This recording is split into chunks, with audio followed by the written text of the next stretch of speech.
everyone, and welcome to another episode of the Galit Speaks podcast. I'm here with another guest this week, Vanessa Louise. Vanessa, I'm so excited for her. She is an emotional health specialist, or the Naked Coach. And her Naked philosophy is all about helping people heal the hurt within in order to live a happier, more fulfilled, loving lives, because she believes that feeling is the secret to healing. Thank you so much for coming on, Vanessa. Oh, thank you, Galit. It's an absolute pleasure, and I'm really looking forward to our conversation. Me too. So I wanna hear a little bit more about what you do. Why do you call yourself the Naked Coach? See, that's interesting. It's not what I intended for myself. Ever since I was a little girl, I only ever wanted to help people feel better about themselves. Mainly because I didn't like myself growing up, and I think, like most little girls, didn't really feel like I fitted in anywhere, particularly at school. Higher education, mainstream education, it just wasn't my thing. And so I naturally went into the cosmetic industry, and I trained how to help women particularly look and feel fabulous on the outside, knowing that that would help them feel better about themselves. My life, though, decided to take me on a very different path, and I had what I call the naked dream for as long as I can remember, 4 decades or so, where I would get caught in my local high street, and it had to be local because everybody I knew was there, and in my dream I would be wearing nothing. I would be naked. I would be feeling embarrassed, ashamed, humiliated, trying to cover myself up. And I thought it was because I had body confidence issues as a kid and as a young woman. And then after I turned my life around and I lost 6 stone in weight in the UK, that's 6 times 6 to 14 pounds, which is a lot of weight.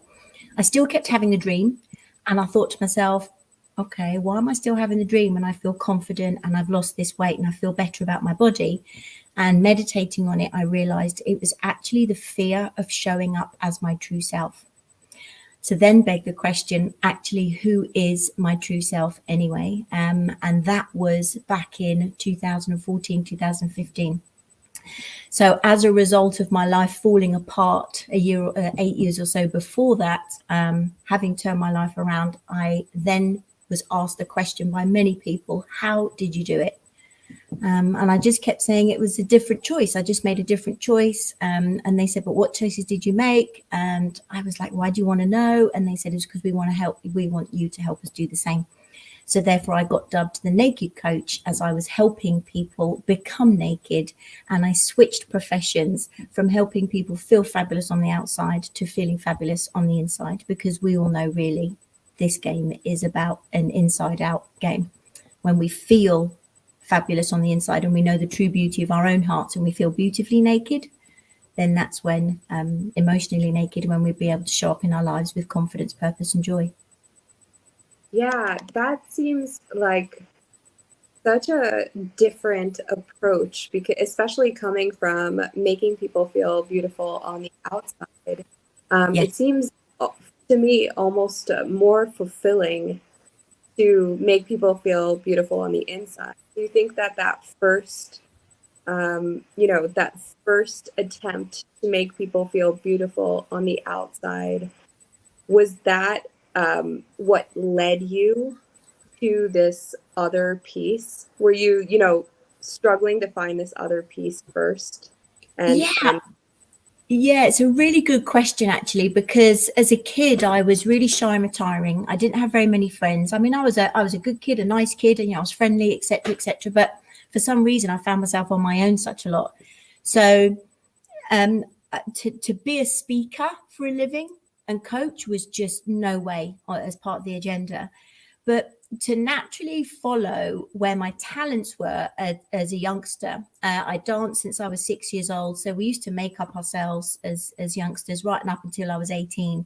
And I used to make up my friends. I had a natural talent for the outside of the woman. And my mum is beautifully gracious and she's very disciplined in looking after her appearance. So I naturally took after her, like use nice products, and she helped me to look after my appearances, particularly as I felt my story is I am ugly. As a kid, I really struggled with the way I looked. So she helped me feel better about the way I looked. So I kind of naturally went into helping people feel better because the outside seemed to be most fitting to where my talents lay. It wasn't until my life fell apart in 2008. And as a result of working in a business where I was helping people, women, feel confident by looking after their own skin and applying makeup. And I was working with a lady in 2010, and she was really struggling with herself in her life. She had 3 small children under the age of 2. I think she had she had a real challenge, and her husband wasn't the most helpful of people. So I went round to go and help her feel good and feel refreshed on the outside. And she struggled to look at herself in the mirror to begin with. And it wasn't until the end of our session that I was asking her how she felt, and she couldn't take her eyes off herself. So she was very happy with what she'd created. And part of my service was to follow up the next morning and ask them how they got on with using the products and had they managed to apply their makeup the same the next morning. And I said, how are you feeling? She said, yeah, okay. And I said, oh, gosh, very different to yesterday. Why is that? And she said, I washed it off. And in that moment, I recognized that it doesn't matter how fabulous you feel on the outside. If you don't fully, truly appreciate the beauty of your own heart, it really isn't going to make a difference. So that was around the time that I was beginning to rebuild my life. And I started to appreciate that actually maybe there was more to me in sharing how I'd learnt, the techniques I'd learnt to help rescue myself, look after myself from the inside. And as I started to share that, I just then became the naked coach that people were asking me to show them how to do it. So that's kind of how the natural transition started. That's amazing. And I can definitely identify with that woman of like, yeah, I washed it off and I don't feel the same, and having that emotional struggle and really want to love yourself on the inside. Yeah. I think it's where your confidence comes from the outside. When the outside isn't there, we all know our looks or our outside appearance is constantly changing. And, I think it's only when you've truly, really struggled with your outside appearance and you've overcome that, do you then truly appreciate that it doesn't matter. It helps, don't get me wrong, right? Us girls, we love a good hair wash and a good hairstyle and a nice bit of makeup and, some clothes that might help us feel feminine and, comfortable in our body. Absolutely. But for me, my mission has always been, if I can feel fabulous, not just physically naked, but emotionally naked, and really tap into the beauty of my heart, then it doesn't matter then. I feel my inner confidence, my inner strength. I feel naturally empowered because it's coming from a place within me that's sustainable. The outside is not sustainable. That's a little bit more like hard work, isn't it? Yeah. So something that you said and that you mentioned struck me. You said that your life fell apart. Can you talk a little bit more about that and what happened and how you did that? It's a big turning point. So in 2008, I was lying in bed at 3:00 in the morning, crying myself to sleep for I don't know how long, years and years. I had 2 small children, and the man I was married to, the kid's dad at the time, was addicted to drugs and alcohol and had been for a few years. So it had become very messy. Our lives had become messy. And watching the man that you love fall apart and destroy and literally keep pressing self-destruct is just horrific. Big, strong man becoming, the complete opposite, was soul destroying. But it really tested our relationship. And this particular night, I remember screaming at him because I'd done everything I possibly could to help. And if anybody knows anything about addiction, you can't do anything for an addict until they decide to do it for themselves.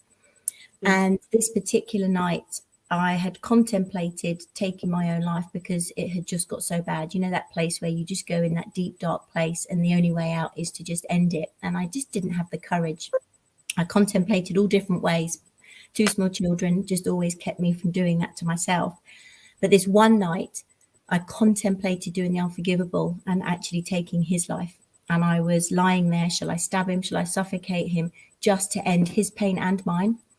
And I was awake, but I woke up to myself and realized, Vanessa, you can't do that. That's not who I am anyway. I'm a fun-loving kind of person, which is the main reason I kind of really struggled with what was happening in my life. But I'd become numb. I'd tried absolutely everything. I just felt was exacerbated. And when you feel completely hopeless and you're in that deepest, darkest corner of your life, then some things just seem okay. And contemplating that, I realized that there is no way I could do that. So I prayed for a miracle. And that miracle came in the form of 3 words. And I remember looking up at the ceiling thinking, you have got to be kidding me. There is no way on earth that is going to help heal me and this situation. And I kept hearing these 3 words and I was like, there's no way. This is too big for that. That's too simple. That's too fluffy. That's too woo-woo. And these 3 words came so loud 3 times in succession. And those 3 words were love and gratitude. And when I prayed for a miracle in my deepest, darkest corner, those 3 words came through. I very grumpily and reluctantly got out of bed, stomped across the landing and stood over the beds of both my children. They were 7 and 5 at the time. And I just literally was like, okay, because it was so loud in my head. Thank you for you. Thank you for my cuddle today. Thank you for the picture you drew me at school. Thank you for just being so beautiful and kind and funny, etc. And then I walked across to the landing to my sons. Thank you for helping me stir dinner tonight. Thank you for my cuddle. Thank you for making me laugh. Thank you for drawing me. And I just felt this weight lift off my shoulder. Like I'd been carrying the weight of the world for as long as I could remember, and I was just done. And I felt this weight lift, and I walked back across the landing, went to sleep, and I think I slept as soundly as I could remember in a very long time.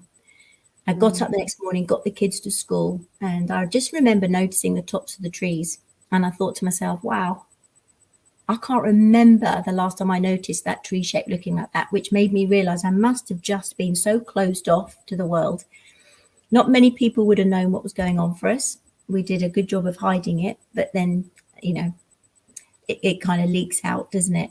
To this day, I'm so glad I didn't obviously follow through with what I was contemplating. And just for the record, he is well now. We're not together. We did separate about 8 years after that. He's been through his own struggles and he's come out the other side, and he is well and clean and has been for a few years and is now happily married to the love of his life. And they are both very good friends of mine. So I just must add that to this story. But we both speak about how grateful we are for the experience that did happen, because it took us both individually to our deepest, darkest places. And that's how my life fell apart in 2008. And then from that moment, I promised myself I would apply those 3 words into my life as best I could. And it's just helped me grow and evolve into the person I am today. And now I just like to share that message with as many people as I can, because I think we underestimate how simple it actually can be. I think it's become so complicated, unnecessarily so. And if I can be the living example of overcoming wanting to take another person's life and actually make something of my life, as has he, then isn't that worth sharing? Yeah, and I love this idea that, first of all, everyone deserves another chance, because it seems like that's what you gave him. You gave both him and yourself another chance, right? Because what you were contemplating, your life would have ended as well in a different way. Absolutely. It would have completely changed your family and your kids and the upbringing that they would have had as well.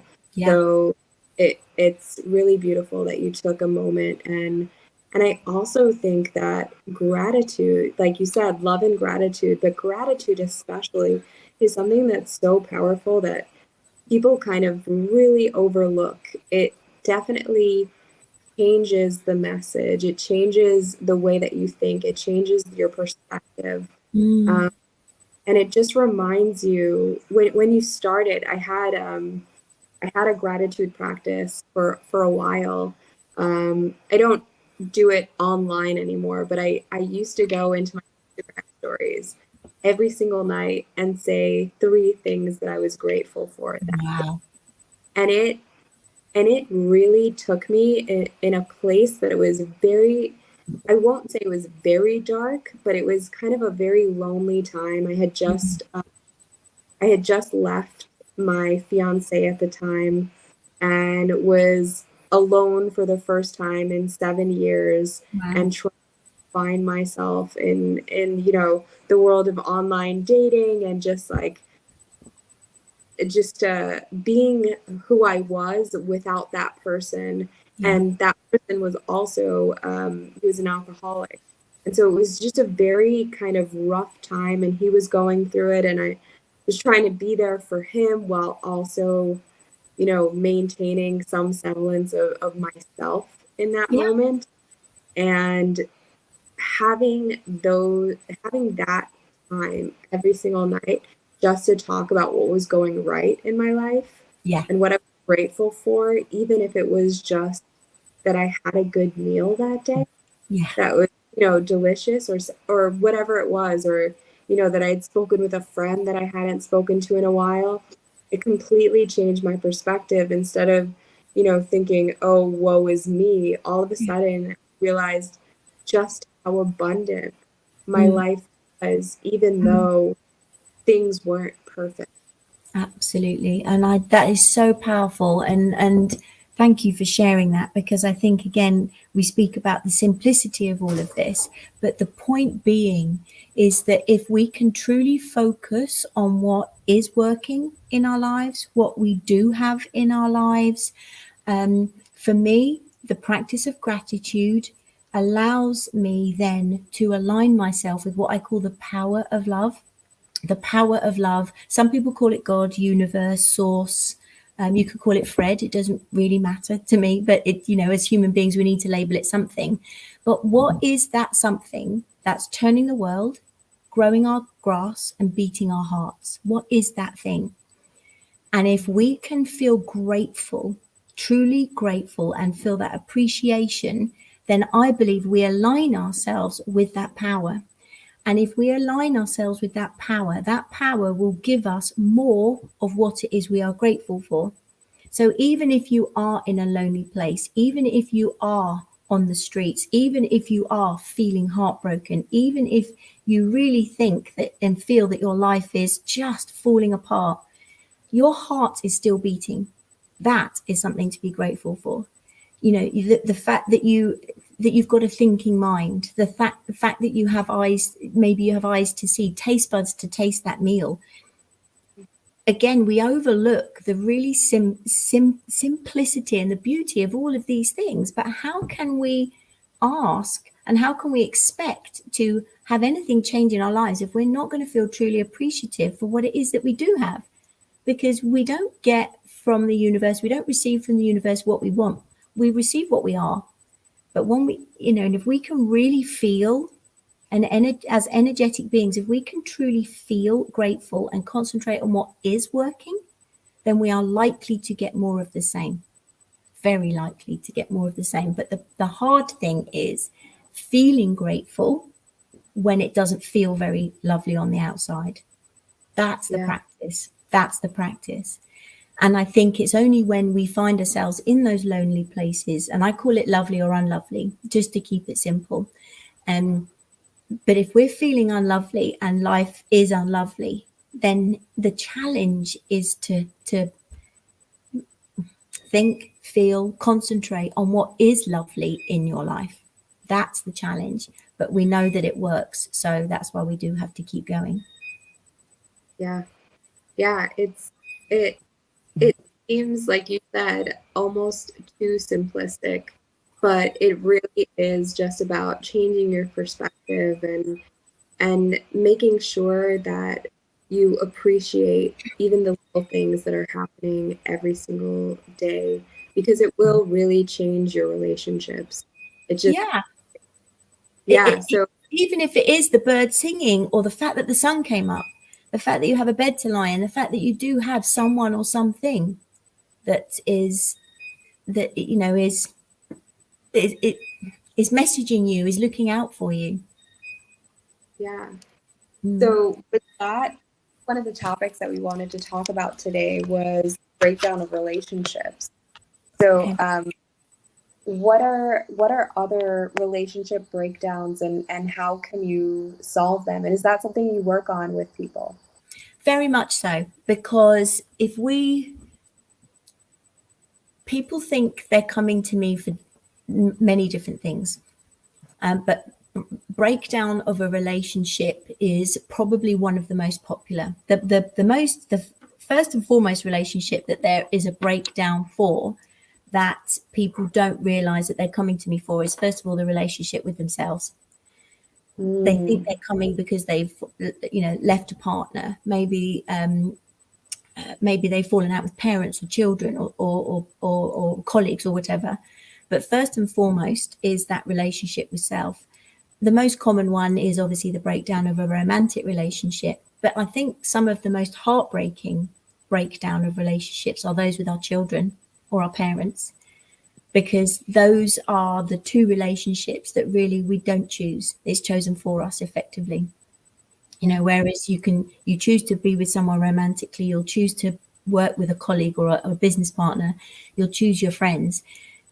But when those relationships that you don't necessarily choose and you're born from or to, then I think they can often be, we're almost a little bit too close to see how. And the problem is, I think, as well, is that if we don't fully understand the other person that we are in that relationship with, then how on earth are we ever going to know how to heal? But the same is said for that relationship we have with ourselves. If we don't know who we truly are, how do we know how we're showing up in that particular relationship? Yeah. So I have a question for you, and you might have a totally different answer than what I'm thinking. But so there are relationships in my life that I have allowed to break down and caused the breakdown of them with familial, with family members, because it was too toxic. Yeah. What do you think about that? And do you consider those, things that you should be trying to resolve? That's a really good question, and should resolve. That's the language of really what we believe the outside world is expecting of us. I think if any relationship in your life is toxic, you have, whether you've chosen it or whether you've been born to it, you have every right to protect yourself from any relationship at any time that is not serving you, especially if you are consciously choosing to evolve your own self as you navigate as best you can through your life. Again, coming back to who you truly are, so that you understand your own wants and needs in life, is key. Because if you don't have that understanding of what it is that turns your world, what it is you want to experience, then, and the boundaries and the values that you have for life, then it's going to make it very difficult to understand, well, how, when I spend time with this person, am I always just left feeling completely drained, or, at loggerheads with them, or there just doesn't seem to be any harmony within this relationship. So absolutely, if a relationship is not serving you, then the tricky thing is if you're living with them, how do you protect yourself with somebody that you are living with energetically? That's a big thing I work on with people. If it's a friend or a colleague or somebody that you're not living with, and you can actually understandably and what's the word I'm looking for? Gently pull yourself away, and it's not going to cause too much distraction, that's a lot easier. For me, one of the best ways to dissolve any kind of relationship that's not serving you is to concentrate on your own relationship with your own self, what I call come home. When you bring your energy back in on yourself, and as a return to love, as I call it, as you come home to who you truly are, What's for you will vibrate towards you. You will attract towards you. What's not for you anymore will naturally vibrate away from you, will fall away from you. So we don't really need to manage the situation or the relationship per se in the physical. We can do it on an energetic level. And as long as we are looking out for ourselves first, which could be perceived as selfish, but if we don't concentrate on ourselves first, our own needs, our own understanding, our own wisdom, and look after our own self and our own relationship first, then how are we able then to do the same for others? But in all my experience, if I've ever wanted to navigate myself or pull myself away from, I've had a couple of toxic relationships where one particularly got dangerous, really dangerous. I actually feared for my life. So saying no to this person, I was, wow, what could happen? So I'd had experience before, but I really came in on myself. I did everything I possibly could to feel strong. I worked on my emotional health, my physical health, my mental health, and my spiritual health. And once I felt strong enough and aligned with that power of love, I said, that's it. And I actually found that the outside breakdown happened so much easier because I'd focused on my inner strength first rather than trying to manage the situation on the outside. Yeah. And it's difficult to understand unless you've actually been in that situation. But I've been in that situation twice now, and both times, and I've coached many men and women on the same thing because they're scared actually of what will happen, what will the fallout be? Am I in danger if I say no to this person? And if people don't have support and encouragement around them, it can be really quite scary for people. You know, some people really do fear for their lives. So I am a firm believer in, and I've proved it to myself many times and also worked with people who've also made it work for themselves. When we focus on that relationship with ourselves, somehow the universe looks after us. And it really does make it a lot easier to speak up about what it is that you actually want. And I just tend to find that things naturally fall away from me that aren't for me. Wow. And let me ask you, with that relationship, was that someone that you were living with? It was my ex-husband, yeah. So it wasn't the kid's dad. I've been married twice. But my ex-husband from a couple of years ago, very charming, very different. We did move quite quickly. We were married within 18 months. And as soon as we were married, everything changed. And I was left many times scratching my head, like, how is this happening? You know, when I'm someone who avoids conflict, like I would rather be the doormat than challenge. I couldn't understand how I was finding myself in situations where I would think, have I missed something? It was okay, like a couple of minutes ago. And then I'd be standing in the next, like literally a couple of paces in the house and go, how has this happened? And I honestly would feel like I blacked out. Like I'd literally missed something. And then as I kind of shared a few experiences with a couple of colleagues, and one male colleague in particular, he said to me, that's emotional abuse. And the verbal, you know, the things that my husband would say to me was like, I just wouldn't say to my worst enemy. And it wasn't until a colleague of mine and a dear friend actually said, that's narcissistic behavior, Vanessa, that I really had to look at actually, what is that? And once I realized what it was I was dealing with, I got really scared, which I think made it worse for a little bit. And then there's that line in the sand, isn't there, where you go, no more. Actually, I'm going to do something about this. And that's where I really had to concentrate on my own well-being to make myself strong enough. And it got to the point actually where I wasn't scared anymore. And that's a dangerous place for a woman to be, because you don't want to get in her way. Yeah. So when you decided, I know that a lot of women stay in those types of relationships because of they're scared to leave, or they're not sure they can do it on their own, or there is a financial component. What advice do you give women in that position, or men in that position, really? Men and women, it happens to both, doesn't it? Mm-hmm. Advice is it's tricky because without knowing the particular situation, and I can only speak from my own experience, so I tend not to advise, if you like, but I just can only share from my own experience. If you are feeling truly fearful, I think first of all, it's really important to find a safe place somewhere. And I don't mean like physically, but a safe someone to talk to. And if you don't have a friend or a neighbor or a family member, there are organizations like the Samaritans, and I don't know if you have that in the US, but in the UK, we have like the Samaritans, and there's also domestic abuse charities. I worked as a volunteer for a domestic abuse charity a few years ago. They have amazing resources where you can actually go into a refuge if you feel really scared. And you can hide in, effectively, I'm saying that in inverted commas if you're listening rather than seeing, but you can take time away from a situation. And it's really interesting because my throat's really tightening as I speak about this, because I don't think it's spoken about enough.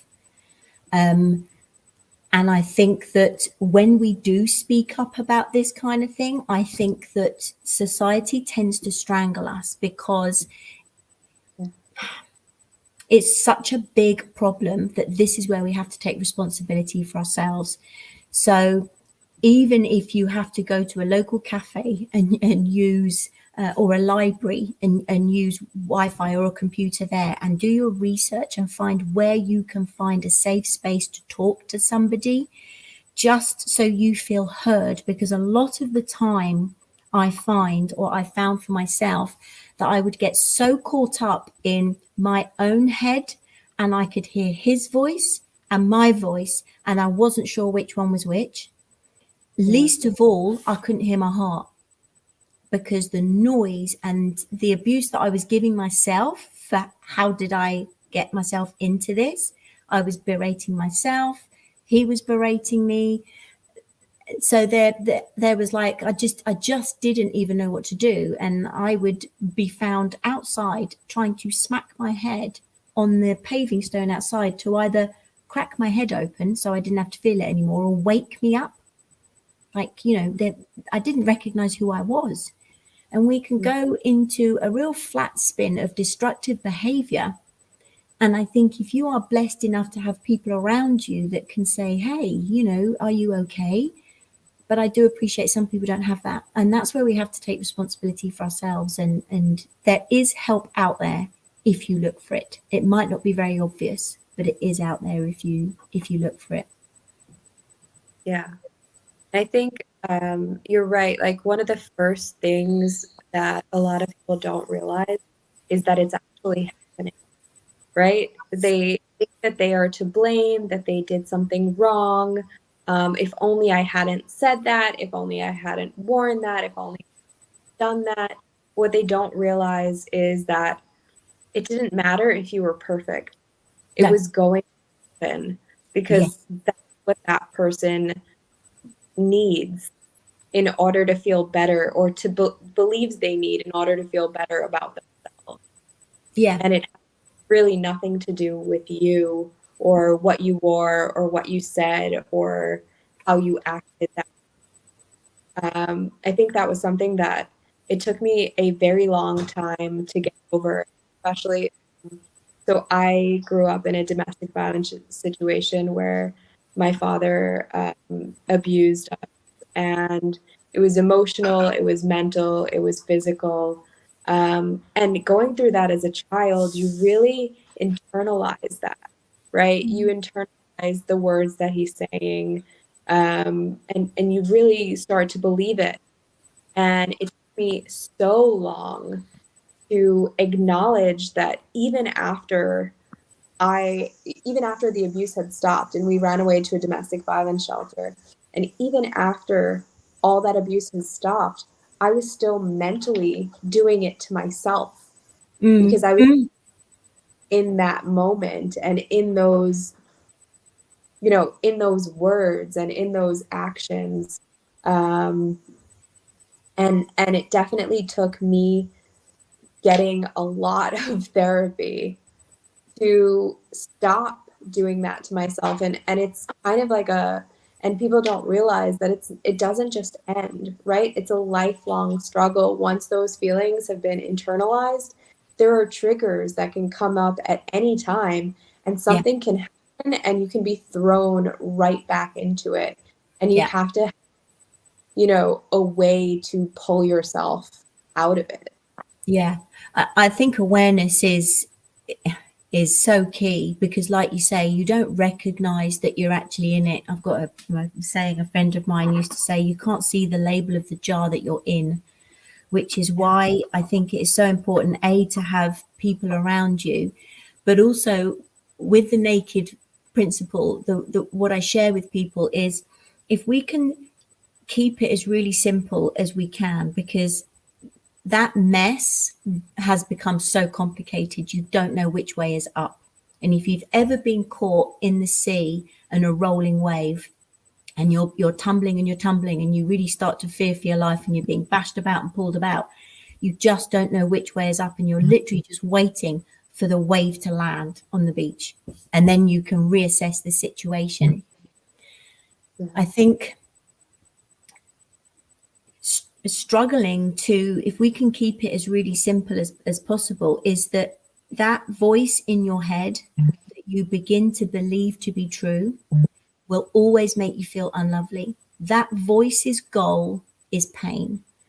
That voice knows it's winning when it keeps you stuck, struggling, and longing for more. And the problem is that we then begin to believe that that's who we are. We begin to believe that that's, and we create a persona in our lives around that. So therefore, if that's what we believe to be true, and we're bumbling along in our life, then the outside world is always going to reflect back to us that that's true. So we think, well, if I think this and my outside experience is the same, then clearly that just must be what it is. No, we're not meant to be here to experience the unlovely. Yes, it does happen. So I think one of the simplest ways I helped the women I was working with was that if you feel unlovely, then you are very much in your head, and it's not true of who you really are. What is true of who you really are is the lovely. Now, I'm not making it flippant by any stretch of the imagination, but if we keep it really simple, if you are experiencing the unlovely, or you feel unlovely, and by that I mean fearful, scared, shameful, angry, depressed, anxious, anything that is not nice to feel, then you're stuck in your head. And triggered, we're easily triggered in that place. So therefore, it does take conversation in understanding, what are these stories that I believe to be true about myself that are total BS?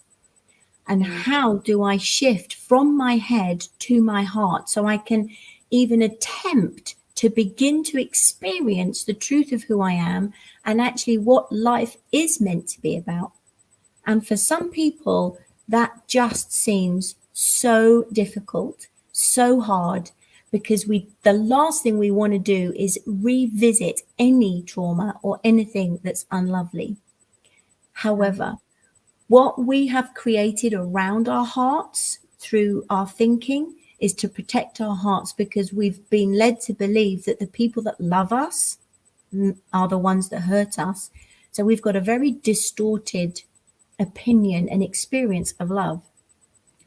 So I never know what's going to come up, but I just know it will be uncomfortable. I never know what we're going to find, but I know that if we have the courage, and I call it the Thelma and Louise syndrome, you know, the iconic scene at the end of that film where they're like hands together, you go, I go, as I call it. I'm happy to drive off the cliff with you, like metaphorically, because if you can feel that somebody is there with you, and I took myself through this process, I promised myself I would never allow anybody to go through it by themselves if they didn't want to. So I can be there and encourage and love and reflect back to you but we do have to discover that part within us that is going to do it. I can't do it for anyone. No one can do it for me. And how do I get there? What does that feel like? I get asked such a lot. It's the $1 million question. But I do know that if I can get out of my head and I can begin to, or at least be willing to tap into my heart through simple exercises like breathing and gratitude and, journaling, walking in nature, it doesn't have to be difficult, but it just seems like it's that boulder that every time we tap, we just never seem to get that breakthrough. But you can't take step 2 until you take step 1. That 1,000-mile journey, you've got it one step, then another, then another, then another. And it's that seems relentless, but it's the only message I ever get when I just think, really, how much longer, is just for every day I'm on this planet, then that's my invitation to keep choosing to tap into my heart as best I can. It's not over till it's over. And as long as my heart's beating, then that's another invitation for me to just keep, doing the best I can to drop from my head into my heart and choose myself. Yeah, that's really beautiful. And it reminds me of this idea of to give this idea to give 100% every single day. And that with the caveat that every day is not the same. And your 100% one day is not necessarily going to be your 100% another day. You might only, reach 40% on, you might only have 40% of your 100% that day. But as long as you keep giving 100% of what you have and strive to make things better and improve, even if it's just a little bit each day, it's still a step forward and not a step backwards. And I think regardless of if it might feel like you're going backwards, you're not. And the other thing that I remind myself of often is, what's the alternative? If I don't choose my heart, if I don't at least give myself a little bit of grace time and at least try, the alternative is that I'm gonna stay in the unlovely. And it's okay that we occasionally fall off our perch and we might unpack in the unlovely and stay there and wallow in it. And don't get me wrong, I've won many trophies for playing the best victim. It was the really comfortable place for me. However, and when I find myself there, I recognize it more so now. And sometimes I allow myself just to wallow in it a bit, right? Because I am human. But at the same time, the alternative I came up with was, if I've got this much energy flowing through my body at any one time, that energy is beating my heart. If I've got, and I'm kind of holding my hands out as if to say, if it's this much energy, the choice I have in this moment, because we all hear about stay present, but actually, what does that look like? What does that feel like? For me, it's just to pause, breathe, and feel my beating heart. And if I can just in each moment think to myself, I've got this much energy. Do I want to focus that energy and spend that energy on something that serves me, on the lovely end of the stick? Or do I want to place it on something that is unlovely and that doesn't serve me?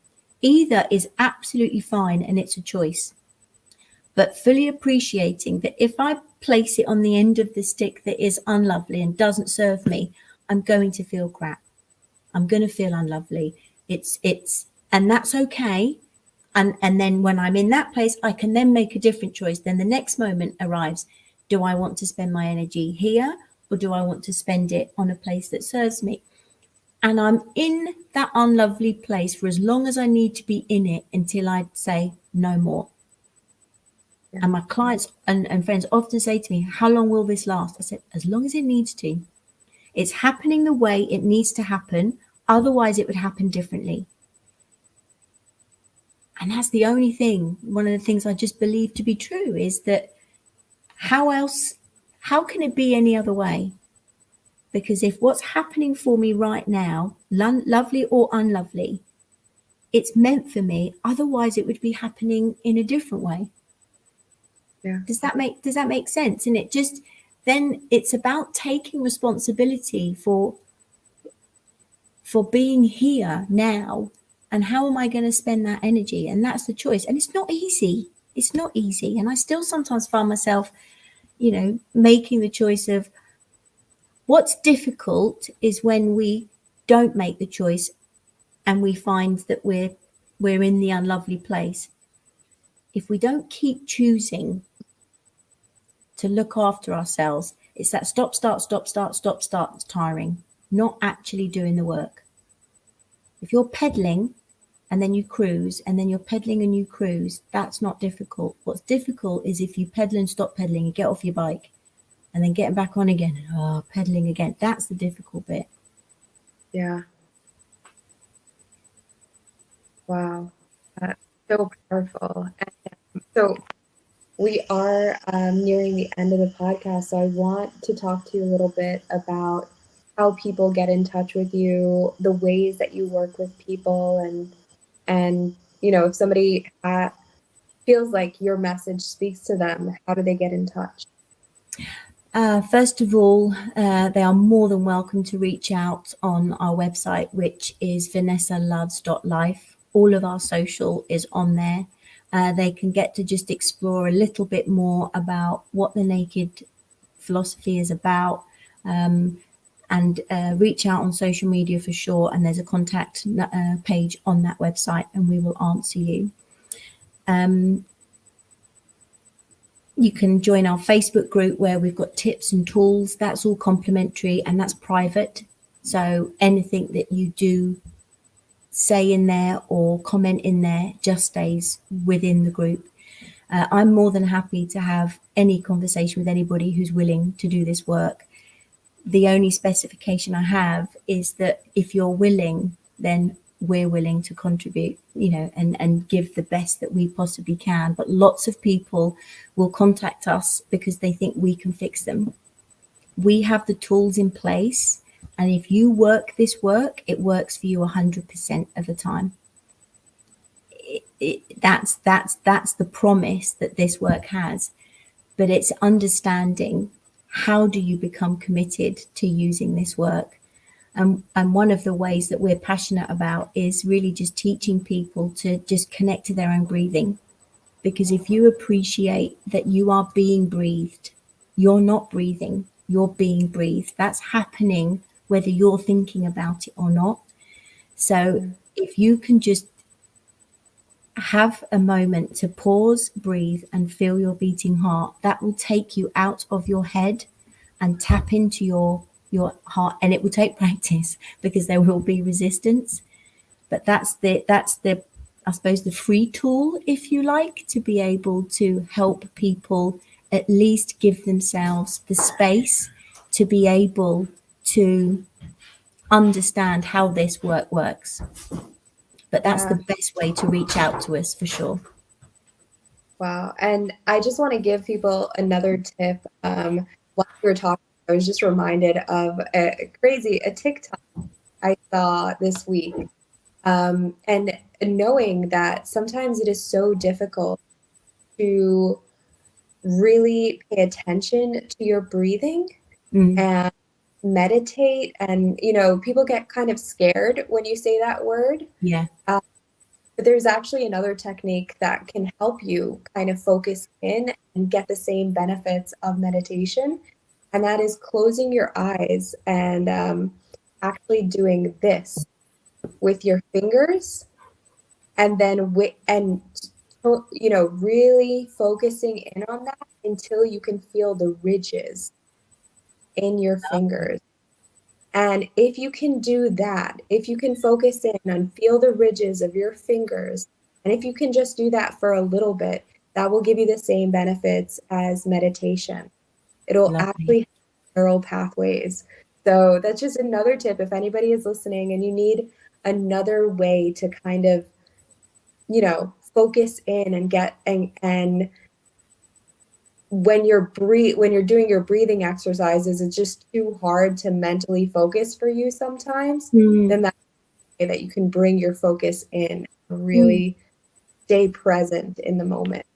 And it's powerful because it's when you focus on your fingers and feeling the ridges, it naturally takes you out of your thinking pattern that you're stuck in. And it's you, just by doing that, you can feel your heart beating deeper, and actually you can feel the relief of maybe just stepping away from your thought pattern just for a few seconds.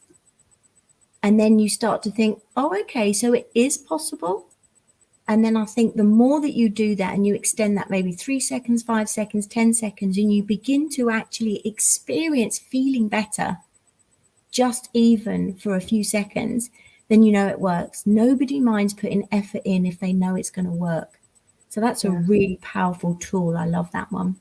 Thank you. Yes. Thank you so much for being here, Vanessa. If anyone watching this or anyone listening to this knows somebody or when you were listening, somebody came up in your head, please make sure to share this with them. I want to make sure it goes to anyone who needs it. As always, I am Galit Speaks on all social media, YouTube. Like, subscribe, share, do all of the things so that we can get this powerful message out into the world. Thank you again, Vanessa, for being here and for sharing so much of your story and so many amazing tips. Bless you. Thank you, Galit. It's been a pleasure. Lovely to meet you. Have a great day, everyone, and I'll see you next week for another episode of the Galit Speaks podcast. Bye-bye.